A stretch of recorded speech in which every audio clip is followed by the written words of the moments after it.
Hello ladies and gentlemen, zdraví vás gentleman u mého prvního videa, vlastně videa, co se bude dít na tomto kanále, každopádně, dneska si povíme, kdo jsem, co budu dělat, jestli vlogy nebo let's playe. No, já budu teda osobně dělat videa, já jsem taky dobrý koko, tak vidíte, nedělám si prdel, budu dělat hry, ale let's play. Každopádně asi se ptáte, na co budu dělat let's play. Já budu dělat upřímně let's play na War Thunder a taky uvidíme, co mi napíšete, bude to War Thunder.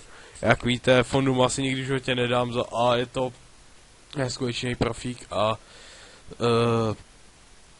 za B mě napadlo, když on, ne, že bych flákal letadlo, on jsem teď začal věnovat, mě už napadlo, když se hodně dávám, když dává jen ty tanky, že bych dal letadla.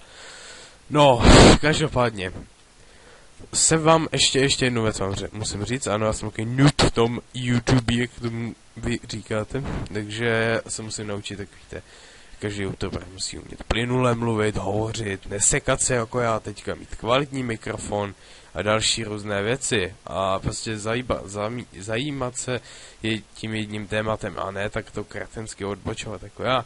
Každopádně, k tomu War Thunderu budu dávat letadla i tanky, na TeamSpeaku vlastně klanovky budu ukazovat, jo, maníčety, letky, jo. A budu taky ukazovat, tak hrajem něco o těch tanků, historii o letadlech, první video teďka dám asi na Mustanga, no, ale on už to dělal a omlouvám se za to mém mlaskání, to si ulevuji, by se ho říct. No, tak, teď co se na tom kanále bude dít, jak jsem říkal, ty let's play, jo, a tohle a to je War Thunder, to je jen první věc z mnoha, jo, co budu chtít natočit, mám tu x her, ale jednoho nedojdu. Každopádně GTA 5. Ano, mám i GTA 5, jde mi na střední detaily, budu si lepšovat komp, takže mi mohl jít i na maximální. Tak, není to špatné, ale není to ani dost dobré prostě. Každopádně budem hrát hlavně online, jo, i do toho singlu, ale ten nebude tak často, že chci, aby mi to GTA 5 online dost dlouho vydrželo. Nebo si to určíte vy sami, jak to budete chtít natáčet, jestli hodně nebo málo a takhle, jo, jasný. A dobře, to by byla GTA 5, pak Far Cry 4, to jsem dostal už na Vánoce, že pak jsem furt odkládal to natáčení, že si založím ten YouTube kanál a tohle. Furt to odkládám a takovýhle věci. Taky mi napište, jak je na tom ten mikrofon, jestli si mám koupit ještě lepší, ale tenhle fakt šitový, já to vím, že mi to říkají, že funím do toho, když umění a ozvěna, že v tom je, ale teď jsem si dal takový test, záznam a docela šlo dobře, na nějakých místech trošku hůř, ale na nějakých líp, ale jako šlo to trošku hůř, teda musím myslet. Ale není to tak hrozný, co byste nepřežili a co bych nepřežil já. No, to by byl GTAčko s Far Cry 4 2, hodně teď poslední dobou slavný, jo, vidíte na mý ploše, jo, že mám teď tu Far Cry 4. Pak CSGO s nějakýma hráčema, jsem Golden 4, I'm profi elite noob, nedělám si prdel, já jsem docela dobrý, teď si ptáte, s čím ty noobe? Já vám to tedy řeknu, já jsem dobrý v celku podle mě s VIPem, vyrovnám se, už jsem si dělal test proti kámošovi, celkově má ty testy se dají takhle udělat na ty ranky, které byste měli mít, na Instagram jsem se díval, a já bych měl být s VIPem dobrý jako ten ostřílená 2. Což je OK, jako není to špatný na to, že jsem Golden 4 a jdou mi výborně doskoupy. Jak? Dávám takový trik, udělejte si doprostřed monitoru tečku.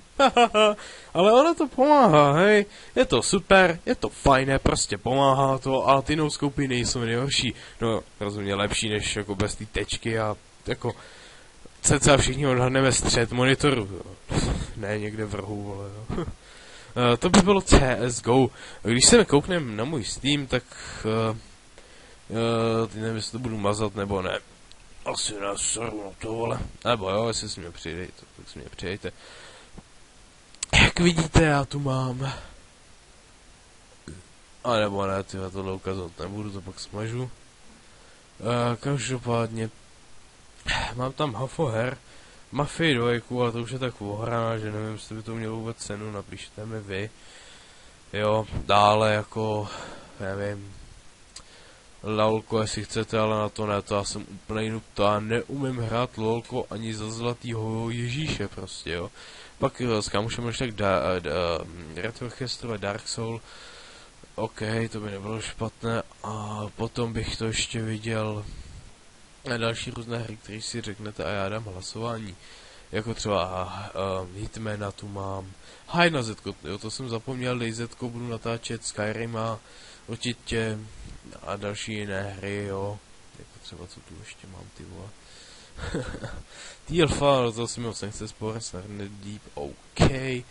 Uncharted, někdy ze srandy králíků bychom mohli zahrát, tak, každopádně. Já to vidím tak, že to by bylo k tomuhle. Jo, teď něco o mně, jako kdy budu zhruba vycházet videa a takhle, jo, to bylo úplně základní věci. Videa bych dával everyday, podle toho, jak budu línej a jak se mi bude hlavně chtít natáčet, jak to budu natáčet, jak to budu stíhat, sestřihovat a pravá upravovat, to bylo docela dlouhý video, jak už takhle furt povídám a melu a sekám se a takhle u toho funím a ještě u toho mlaskám, no ty jestli by se jen posral, ale navdám do vola, jo. Určitě se koukněte na mé vlogy, myslím, že jsou rok nebo 2 dokonce, je už starý.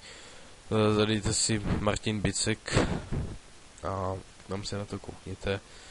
Popřípadně dejte like, já se nebudu divit, když dáte dislike, hej, přece jenom je to rok a kus zpátky a funím tam mlaskám a vím už, jaký jsem dělal chyby, jo, a takhle.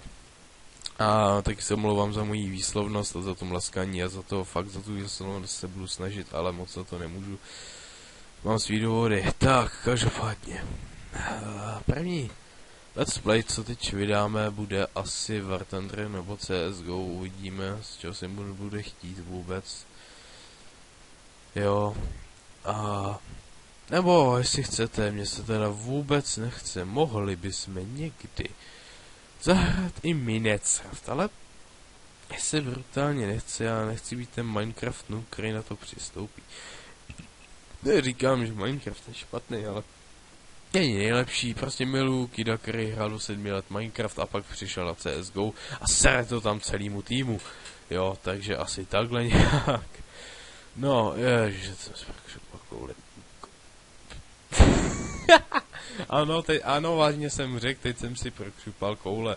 Jak jsem říkal, to je ta má slavná výslovnost, teď jsem si prokřupal klouby. Vy nechutňáci, jak bych jsem si jako měl prokřupat koule, tu mi vysvětlil to do prče. No, to by bylo k tomuhle, celému takovému tomu schrnutí. Tak mě nezapomeňte podpořit a uvidíme se ještě možná teď, natočím ještě se střídám, to už asi nedám, ale zítra bude určitě video z War Thunderu. Takže se mějte a čauky.